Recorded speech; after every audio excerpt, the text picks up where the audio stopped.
Hello friends, आज का हमारा टॉपिक अंतःस्रावी ग्रंथि में पिट्यूटरी ग्लैंड है, जिसको कि मास्टर ग्लैंड भी कहा जाता है। तो सबसे पहले हम इसकी स्थिति के बारे में जानेंगे। पिट्यूटरी ग्लैंड अग्र मस्तिष्क के डायनसेफ्लॉन वाले हिस्से से लगे हाइपोथैलेमस के नीचे मटर के दाने के समान स्थित संरचना होती है। इसकी संरचना कुछ इस तरह से होती है। ये हमारा हाइपोथैलेमस वाला पार्ट होता है और इसके नीचे इस तरह से पिट्यूटरी ग्लैंड लगी होती है। यह 2 पालियों के बनी होती है और इसके बीच में जो स्पेस होता है इसको पार्स इंटरमीडिया कहते हैं। इस वाले पार्ट्स को इंटीरियर पार्ट यानी अग्रभाग और इस वाले पार्ट को पोस्टीरियर पार्ट यानी कि पश्च भाग कहते हैं। तो जो हमारा पिट्यूटरी ग्लैंड है, इससे कई तरह के हार्मोन्स का सिक्रीशन होता है। उससे पहले हम जान लेते हैं कि जो पिट्यूटरी ग्लैंड है, ये इसका जो कलर होता है यह रेड और ग्रे कलर का होता है। इसका वेट 0.6 ग्राम के नियरेस्ट होता है और जो पिट्यूटरी ग्लैंड की ओरिजिन है, ये भ्रूण के एक्टोडर्म से इसका ओरिजिन हुआ है। आइए आगे देखते हैं। पिट्यूटरी ग्लैंड के फंक्शन को अगर हम देखें तो यह निम्न कार्यों का संपादन करती है, जैसे शारीरिक वृद्धि, लैंगिक वृद्धि, स्वास्थ्य व्यवहार और अन्य ग्रंथियों हार्मोन्स के स्रावण को नियंत्रित करती है। पिट्यूटरी ग्लैंड जो है यह हाइपोथैलेमस द्वारा नियंत्रित होती है। इसलिए जो हाइपोथैलेमस है इसे मास्टर ग्लैंड ऑफ मास्टर भी कहा जाता है। अब आगे हम लोग पिट्यूटरी ग्लैंड के स्ट्रक्चर को देखेंगे और अच्छे से समझेंगे कि किस पार्ट से किस हार्मोन्स का स्रावण होता है। तो ये जो आप ये वाला पार्ट देख रहे हैं, ये जो बनी हुई है, ये न्यूरोसेक्रेटरी सेल्स हैं और ये वाला हिस्सा जो है ये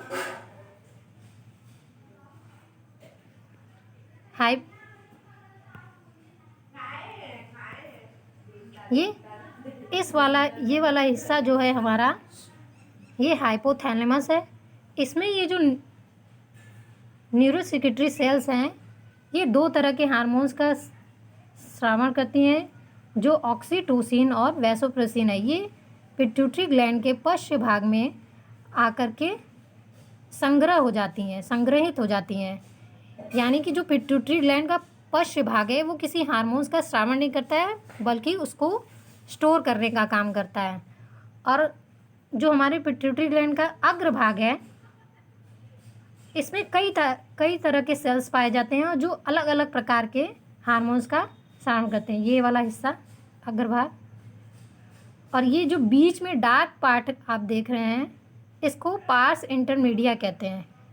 इसका जो फंक्शन है वो मनुष्य में अभी ज्ञात नहीं है। ये मछलियों और चिड़ियों में मेलानिन नामक हार्मोन्स का सिक्रीशन करता है। और जो हमारा पिट्यूटरी ग्लैंड का अग्रभाग है, जिसको कि इंटीरियर लोब बोला जाता है या फिर हम इसे एडिनोहाइपोफाइसिस भी कहते हैं, इसमें आप यहाँ पे देख रहे होंगे ये छोटे छोटे से सर्कल्स बने हैं। ये गोनाडोट्रोप सेल्स हैं, जिससे कि LH और FSH का स्रावण होता है। अब आगे हम पिट्यूटरी ग्लैंड के जो अग्रभाग है उससे स्रावित होने वाले हार्मोन्स के बारे में जानेंगे। तो पिट्यूटरी ग्लैंड का जो अग्रभाग है उसमें निम्न प्रकार के सेल्स पाए जाते हैं। सबसे पहला हमारा सोमेटोट्रोप सेल्स है, जिससे कि ग्रोथ हार्मोन और STH यानी कि सोमेटोट्रॉपिक हार्मोन्स का स्रावण होता है। दूसरा थायरोट्रोप्स सेल्स, जो कि TSH हार्मोन्स का स्रावण करती हैं। ये हार्मोन्स थायराइड ग्रंथि को नियंत्रित करती है। और तीसरा हमारा है कॉर्टिकोट्रॉप्स, जो एडिनो कॉर्टिकोट्रॉपिक हार्मोन्स स्रावित करती है। गोनेडोट्रॉप्स सेल्स से LH और FSH का स्रावण होता है, और लैक्टोट्रॉप सेल्स से प्रोलैक्टिन, जिसे LTH भी कहते हैं, का स्रावण होता है। और पार्स इंटरमीडिया से MSH का स्रावण होता है। और मैंने बताया था कि मनुष्य में इसका फंक्शन ज्ञात नहीं है, लेकिन ये बर्ड्स और मछलियों में स्रावित होता है अधिक मात्रा में। पोस्टीरियर लोब्स जो होती है पिट्यूटरी ग्लैंड की, इससे कोई हार्मोन स्रावित नहीं होता है, लेकिन ये क्या करता है, वैसोप्रेसिन और ऑक्सीटोसिन को स्टोर करने का कार्य करता है।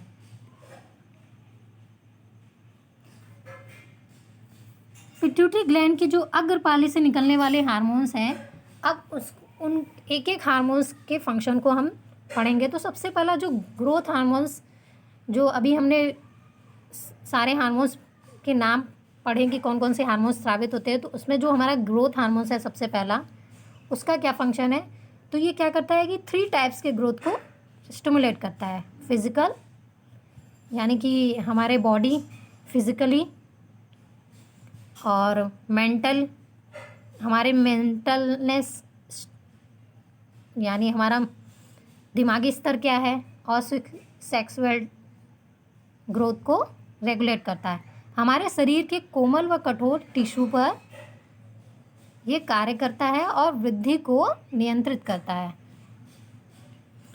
तो जो ये पिट्यूटरी ग्लैंड के अग्रभाग से जो ग्रोथ हार्मोन सीक्रेट होता है, अगर ये अल्प मात्रा में स्राव होता है इससे, तो इससे क्या प्रभाव पड़ता है, तो हम इस पे वयस्क और बच्चों में इसके प्रभाव को जानेंगे।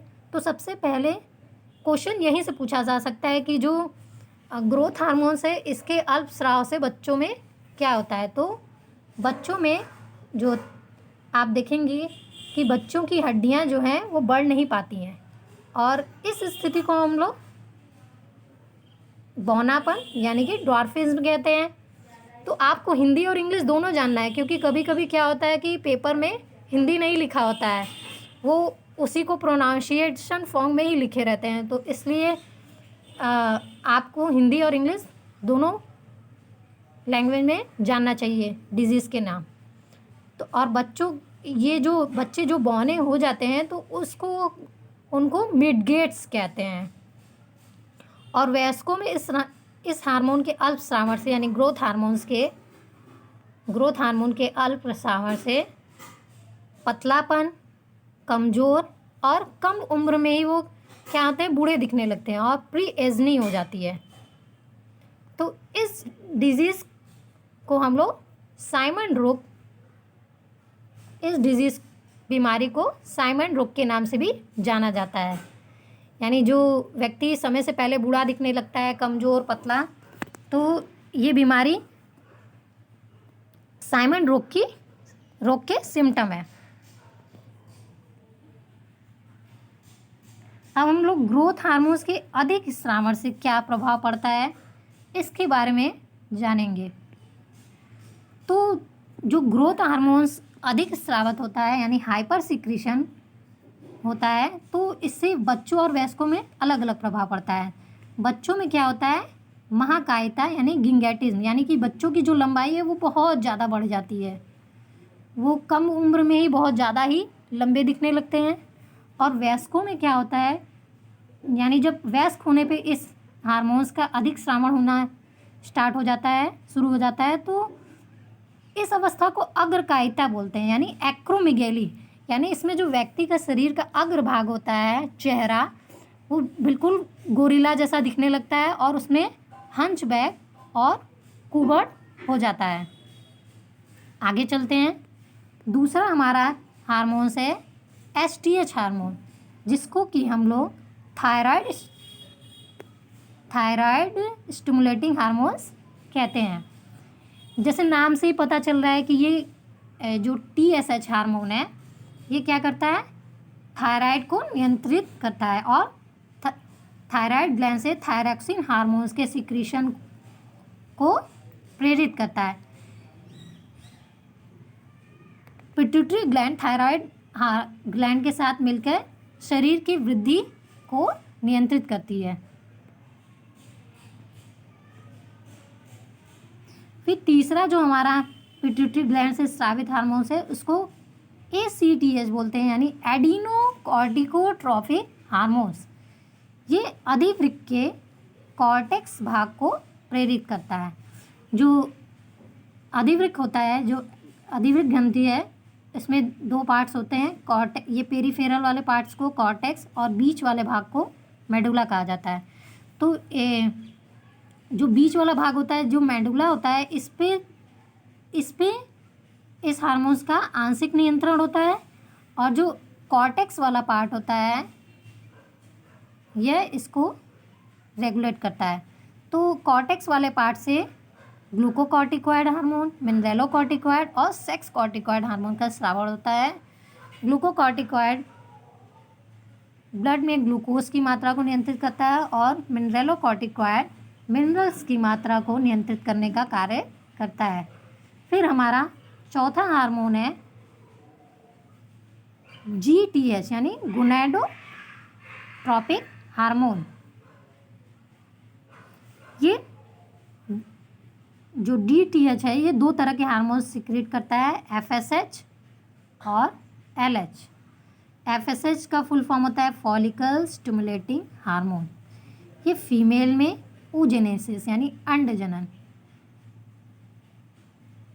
को प्रोत्साहित करता है, और जिससे कि एक्सट्रोजन हार्मोन्स जिसे फीमेल हार्मोन्स कहते हैं नियंत्रित होता है, और ग्रैफियन पुटिका का विकास होता है फैलोपियन ट्यूब में। और जो मेल में ये हार्मोन्स क्या करता है, स्पर्मेटोजेनेसिस को कराता है, जिससे कि स्पर्म्स का निर्माण होता है। और जो LH है, जिसको ल्यूटिनाइजिंग हार्मोन्स कहते हैं, ये इंटरस्टिशियल सेल्स यानी ICSH को स्टिमुलेट करता है, और ये इस हार्मोन से लीडिंग सेल्स जो कि मेल में टेस्टोस्टेरॉन के सिक्रीशन के लिए जिम्मेदार होती है। और LH हार्मोन्स प्रोजेस्टेरॉन का भी निर्माण करवाता है। प्रोजेस्टेरॉन हार्मोन्स फीमेल में सिक्रीट्स होती है, और ये फीमेल में ओव्यूलेशन के समय ओव्यूलेशन में हेल्प करता है। फर्टिलाइजेशन के बाद जब फर्टिलाइजेशन फैलोपियन ट्यूब में हो जाता है, तो उसके बाद जो निषेचित अंडा होता है वो जो यूट्रस से जुड़ता है, तो उस क्रिया में भी LH हार्मोन हेल्प करता है। ये हम फीमेल के यूट्रस में एम्ब्रियो के यूट्रस की वॉल से लगने में LH हार्मोन्स जिम्मेदार होता है। इन सारे टॉपिक से क्वेश्चन एग्ज़ाम में पूछे जा सकते हैं, तो ध्यान से वीडियो को सुनते रहिए। हमारा पांचवा हार्मोन्स जो है वो LTH हार्मोन है, जिसे प्रोलैक्टिन कहते हैं। इसे मेमोरी हार्मोन भी कहते हैं, यानी ये हार्मोन जो है मेमोरी ग्लैंड्स के विकास को नियंत्रित करती है और सिक्रीशन ऑफ मिल्क के लिए जिम्मेदार होती है। फिर हमारा जो हार्मोन्स है वो नेक्स्ट है MSH हार्मोन्स, जिसको मेलानोसाइट स्टिमुलेटिंग हार्मोन्स कहते हैं। मानव में मैंने स्टार्टिंग में ही बताया था कि जो मनुष्य है, मनुष्य में इसका ये पिट्यूटरी ग्लैंड के बारे में आपने पढ़ा होगा कि मैंने शुरू में बताया था कि जो उस पिट्यूटरी ग्लैंड में जो मिडिल पार्ट होता है पार्स इंटरमीडिया, यहाँ से MSH का स्रावण होता है। यहाँ पे लिखा है, ये पूछ सकता है कि MSH का स्रावण कहाँ से होता है। तो गलती से लोग क्या करते हैं कि अग्रभाग को टिक कर देते हैं पिट्यूटरी ग्लैंड के, लेकिन ये पिट्यूटरी ग्लैंड के पार्स इंटरमीडिया से निकलता है। मनुष्य में इसका फंक्शन ज्ञात नहीं है और फिश और बर्ड में यह अत्यधिक मात्रा में स्रावित होता है। आगे चलते हैं हम लोग। अब हमारा पिट्यूटरी ग्लैंड का जो पोस्टीरियर लोब है उसके बारे में हम लोग पढ़ेंगे। तो पोस्टीरियर लोब्स, इस लोब से कोई भी हार्मोन स्रावित नहीं होता है, ये मैंने स्टार्टिंग में भी बताया था। तो यहाँ जो ऑक्सीटोसिन है, ऑक्सीटोसिन और वैसोप्रेसिन हार्मोन्स का पिट्यूटरी के पोस्टीरियर पार्ट में स्टोरेज होता है। ये इस हार्मोन्स को स्टोर करने का काम करती हैं और ये हाइपोथैलेमस के न्यूरोहाइपोफाइसिस सेल्स से सीक्रेट होती हैं। ऑक्सीटोसिन हार्मोन जो है उसको अन्य कई नामों से भी जाना जाता है और इससे रिलेटेड प्रश्न भी परीक्षा में पूछे जाते हैं कि ऑक्सीटोसिन को अन्य किस नाम से जाना जाता है। तो जो ऑक्सीटोसिन है इसे पिटोसिन भी कहते हैं।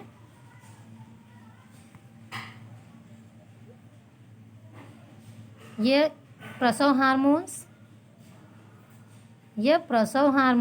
गर्भपात हार्मोन और लव हार्मोन्स के भी नाम से जाना जाता है। ऑक्सीटोसिन से रिलेटेड ये प्रश्न कई बार पूछे जा सकते हैं, गए हैं एग्जाम में कि लव हार्मोन्स किसे कहते हैं, तो भी आपको ऑक्सीटोसिन सेलेक्ट करना है।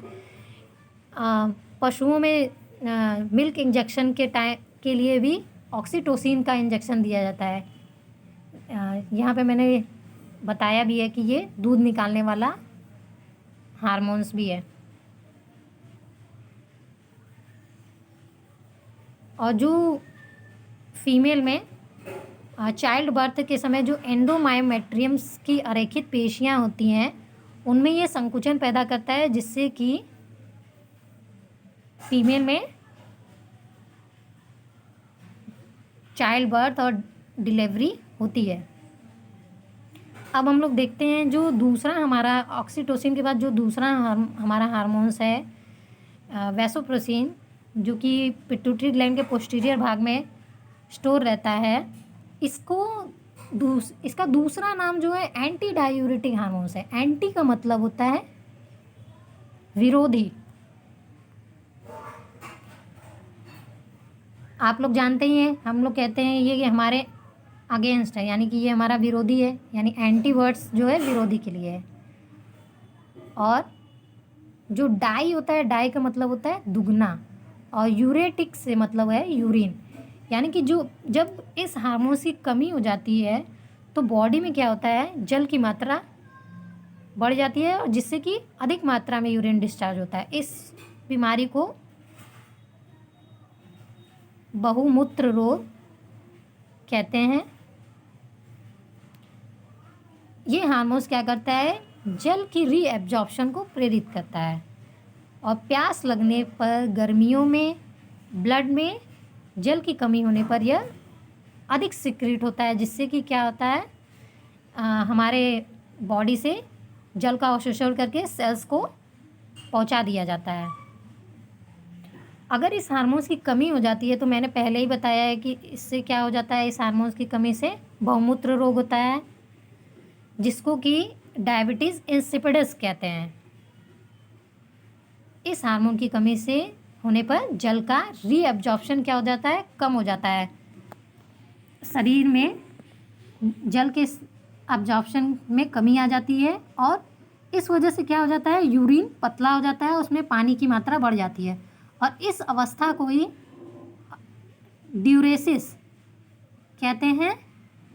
तो यहाँ से भी एग्ज़ाम में प्रश्न पूछे गए हैं कि डायबिटीज़ इंसिपिडस जो होता है वो किस हार्मोन्स की वजह से होता है। तो आपको यहाँ पे वैसोप्रेसिन ऑप्शन सेलेक्ट करना है।